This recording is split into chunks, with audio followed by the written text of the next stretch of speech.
میرے ابا جی بڑی عید والے دن نا ذیلاج کی جو عید ہوتی ہے 10 ذیلاج کو، تو بڑی عید ابا جی چاول کا توڑا لایا. چاول بڑے بہترین تھے، بڑے پسند ہے. عید والے دن پکے پھر دوبارہ نہیں پکے.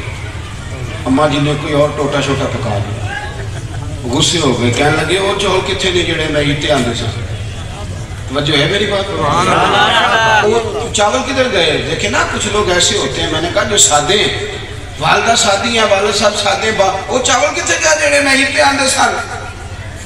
اماں جی فرمان لگے چاول چلیے سن میں رکھ چھڑے نے 10 بار رمضان امام حسین دا ختم شریف پڑھا. تو مجھے بتانا کہ بیٹے کے ولیمے میں جس طرح تو چاول پسند کرتا ہے، گوشت پسند کرتا ہے، تو جس طرح باورچی منگاتا ہے، کیا امام حسین کے لنگر کے لیے بھی اسی طرح منگاتا ہے؟ تو صحیح بتانا، تیرا دعوی محبت تو کچھ اور ہے اور تیرا اظہار محبت کا نام کچھ اور ہے. ان کا پیار، ان سے نسبت، ان کی عقیدت، ان کا اکرام یہ تیرے دل میں ہو. اعلیٰ حضرت فاضل بریلوی رحمۃ اللہ علیہ کے چھوٹے شہزادے حضور مفتی اعظم شاہ مصطفیٰ رضا خان صاحب رحمۃ اللہ علیہ بیٹھک میں بیٹھے تھے. ان کا 1.25 کروڑ آدمی مرید تھا. پریشان ہو گئے، لیکن وہ کسی دھوکے کا شکار نہیں تھے. وہ ساری زندگی اپنی اسی سادگی میں رہے. اور مرید اور خلفاء اور شاگردوں میں نام پتہ کس کس کے ہیں؟ علامہ سید احمد سعید شاہ صاحب قاسمی، محدث اعظم مولانا سردار احمد صاحب، اتنے بڑے بڑے جید لوگوں کے نام ہیں ان کے شاگردوں اور ارادت مندوں. تو بیٹھک میں بیٹھے تھے. ان کے ایک مرید نے کسی سے کہا کہ میرے جو پیر ہیں نا وہ سب سے بڑے مفتی ہیں. اس نے کہا تمہارا طریقہ ہے، جس کو بھی اٹھاتے ہو سب سے بڑے کہہ دیتے. امام تو امام اعظم حضرت والا حضرت، اب ان کو مفتی اعظم. اس نے کہا چلو جو مسئلہ پوچھنا ہے پوچھ لے. آ گئے دونوں بیٹھے. میں بڑے درد سے کہتا ہوں، علماء سے تو میں کہہ نہیں سکتا، اپنے جیسے طالب علموں سے کہتا ہوں، میری ادب کی تقریر سے لوگوں کو ادب نہیں آتا. کبھی کبھی ادب کر کے بھی دکھانا پڑتا. میں نے کہا، میں نے علماء سے نہیں کہا، طالب علموں سے کہہ رہا ہوں کہ میرا ادب کی تقریر سے ادب نہیں آتا. لوگوں کو کئی دفعہ ادب کر کے بھی دکھانا پڑتا ہے کہ جس طرح کیا جاتا ہے. پھر دیکھ کے جو چیزیں ہوتی ہیں وہ بھی تھوڑی سی نا زیادہ پکی ہو جاتی ہے. وہ چلا گیا، کہنے لگا میں مسئلہ پوچھوں گا، اگر وہ نہیں آیا تو میں مفتی اعظم مان لوں گا. بیٹھک میں حضرت بیٹھے تھے، وہ آ گیا. سلام لینے کے بعد اس نے پوچھا کیا بیچارے کا مبلغ علم بھی اتنا تھا. کہنے لگا آپ مفتی ہیں تو میرے سوال کا جواب دیں. فرمایا پوچھو. کہنے لگا جی نبی کریم علیہ السلام کی 4 شہزادیوں کے نام بتائیں. حضرت نے سوال سنا تو جو دروازہ بیٹھک کا گھر میں کھلتا تھا اس دروازے اندر چلے گئے. سبحان اللہ. اب تنقید بڑا آسان کام ہے، 1 منٹ میں ہو جاتی ہے. وہ کہنے لگا تو کہتا تھا مفتی اعظم ہے، ان کو معاذ اللہ 4 بیٹیوں کے نام نہیں آتے، وہ تو کتاب دیکھنے چلے گئے. تو کہتا تھا مفتی اعظم. اب وہ بھی پریشان ہے، مرید کی حضرت کی 4 شہزادیوں کے نام بڑے سادے سے آپ بتا دیتے پھر چلے جاتے. توجہ ہے میری بات؟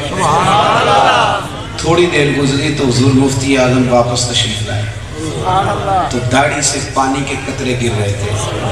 فرمانے لگے میں وضو کرنے گیا تھا، میں نے اپنے نبی کی شہزادیوں کے نام کبھی بغیر وضو زبان سے ادا ہی نہیں کیا، اس لیے کہ میرے والد نے کہا تھا تیری نسل پاک میں ہے بچہ بچہ نور کا، اور تو ہے عین نور تیرا سب گھرانہ نور کا. میں پڑھ رہا تھا ایک مضمون کسی نے لکھا، حضرت شیخ الاسلام خواجہ قمر الدین سیالوی سبحان اللہ رحمت. خواجہ صاحب کو پنڈی کے علاقے میں گئے ہوئے تھے تو ایک سید عالم کے پیچھے نماز پڑھی.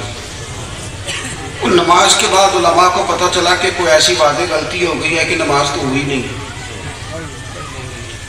آج کل کے ویسے شاگرد جلدی کرتے ہیں لقمہ دینے میں، اور آج کل کا مقتدی اگر کبھی وہ لقمہ اس کو دینا ہو تو وہ تو مطلب 1.5 منٹ بھی انتظار پورا نہیں کرتا، فٹافٹ لقمہ.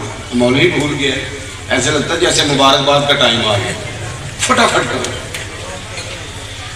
تو وہ 7 علماء تھے. حضور مفتی حضرت شیخ الاسلام رحمۃ اللہ تعالیٰ نے نماز پڑھی. اب علماء سمجھ گئے کہ یہ تو نماز ہوئی نہیں. سید عالم نے پڑھائی، قرآن بڑا اچھا پڑھتے تھے. حضرت شیخ الاسلام جاتے تو ان کے پیچھے نماز پڑھنا پسند کرتے.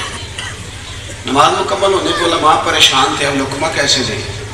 سب نے نا حضرت شیخ الاسلام کی خدمت میں عرض کی حضور وہ یہ ہمیں نظر آ رہی ہے بات سے نماز نہیں ہوئی، تو فرمانے لگے پتہ مجھے بھی ہے نہیں ہوئی، لقمہ دینا ہے، نام بندہ نہیں سید لادا ہے، تو میں ذرا نا تلاش کر رہا ہوں کہ مجھے لفظ مل جائے، تو میں وہ جملہ وہ مجھے مل جائے تو پھر میں ذرا نا لقمہ دوں، نماز تو دوبارہ پڑھنی پڑے گی، نہیں ہوئی تو ذرا دوبارہ کہنا پڑے گا، اور میں لفظ تلاش کر رہا ہوں، آپ اتنے بڑے منطقی فلسفی ہیں تو لقمہ دے دے فٹافٹ۔ تو حضرت شیخ الاسلام کہنے لگے لو بھائی مجھے آ گیا ہے سمجھ، لقمہ کیسے دینا۔ جیب میں ہاتھ ڈالا، 100 روپے کا نوٹ نکالا، بڑی قیمت تھی اس دور میں 100 کی، آگے بڑے سید صاحب کے ہاتھ میں 100 تھمایا، ہاتھ چومے، پتہ لقمہ کیسے دیتے ہیں، کہتے ہیں شاہ جی تو سا نماز پڑھائیے، مزہ پڑھایا ہے، ذرا نماز ایک باری دوبارہ نہیں پڑھا دے، تیری نسل پاک میں ہے بچہ بچہ نور کا، اور تو ہے عین نور تیرا سب گھرانہ نور کا۔ تو وہ شاہ جی کہنے لگے حضور لگ مجھے بھی رہا تھا کہ نماز نہیں ہوئی، لگ رہا تھا مجھے بھی، لگ رہا تھا پر قربان جاؤ دنیا بڑی دیکھی ہے، پر جو رنگ آپ کا ہے نا لقمہ دینے کا، یہ بھی کوئی انوکھا ہے، شاہ جی مزہ بڑا ہے، ذرا نماز دوبارہ نہیں پڑھا دیتے۔ آپ بات کو سمجھیں، ہمارے ہاں نا بے ادبی پرموٹ کی گئی ہے، میرے ملک میں جو جتنا بدتمیز ہوتا ہے اتنا بڑا ہوتا ہے، میں آپ کو صحیح بتا رہا ہوں۔ یہاں تو ہماری حکومتیں جو حضرت صدیق اکبر کی گستاخی کرے اگلے دن اس کو لندن کا ویزا دے دیتی ہے۔ یہاں تو پرموٹ کیے جاتے ہیں وہ لوگ جو مجھے تو لگتا ہے کہ باقاعدہ سازش ہوتی ہے کہ بےادبوں کو پرموٹ کرو، کو آگے لاؤ، ادب کرے زندگی میں، احترام کرے۔ آپ کسی کو احترام دیتے ہی اس وقت ہیں جب آپ خود صاحب عزت ہوتے ہیں۔ اگر آپ صاحب عزت نہیں تو آپ عزت دے سکتے ہیں؟ کسی کو عزت دیتا ہی وہ ہے جس کے اپنے پاس ہے۔ مجھ سے آپ 10,000 روپیہ مانگیں تو اگر میرے پاس ہوگا تو میں نے دینا ہے، تو اگر ہے ہی نہیں تو کیسے دینا ہے؟ کسی کو عزت صرف وہ بندہ دیتا جس کے اپنے پاس ہے۔ توجہ ہے میری بات پر؟ علامہ اسماعیل حقی نے لکھا ہے نبی کریم علیہ السلام کی بارگاہ میں نا بہت سارے صحابہ بیٹھے تھے،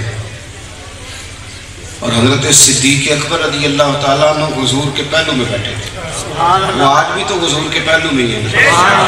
کیا مقدر ہے صدیق و فاروق کے جن کے گھر رحمتوں کے خزینے ہیں، حضور کے بالکل پہلو میں بیٹھے تھے۔ اور امت کا عقیدہ ہے کہ افضل البشر بعد الانبیاء بالتحقیق حضرت صدیق اکبر ہے، یہ امت کا عقیدہ ہے۔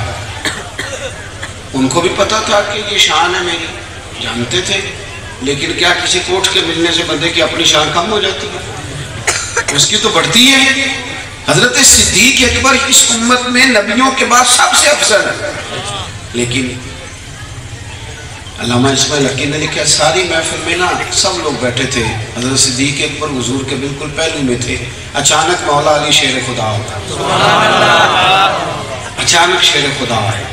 اب جیسے وہ مسجد میں داخل ہوئے اور بھی بڑے لوگ بیٹھے تھے، لیکن ان پر نظر پڑتے ہی سب سے پہلے سیدنا صدیق اکبر اٹھے، آگے بڑھ کے ان کا ہاتھ تھاما اور انہیں لا کے اپنی جگہ پر بٹھایا۔ اب حضور کی بارگاہ میں کوئی تبصرہ تو کر نہیں سکتا تھا، میرے نبی کریم خود ہی بولے، اور حضور بول کے فرمانے لگے دیکھا لوگو ابو بکر نے کیا کیا ہے، دیکھا کیا کیا ہے۔ پھر حضور فرمانے لگے سنو بھائی، کوئی قدر والا ہی دوسرے کی قدر پہچانا ہے، کوئی قدر والا ہی قدر پہچانتا ہے۔ تو پہلا سبق آج کی ہماری نشست کا ادب اور پیار، اس میں کمی نہ آنے، اور یہ دل کا معاملہ ہے، دل کا۔ اس چکر میں نہ پڑھیں کہ جناب وہ ہو فلانے خطیب نے بخیے ادھیڑ دیے۔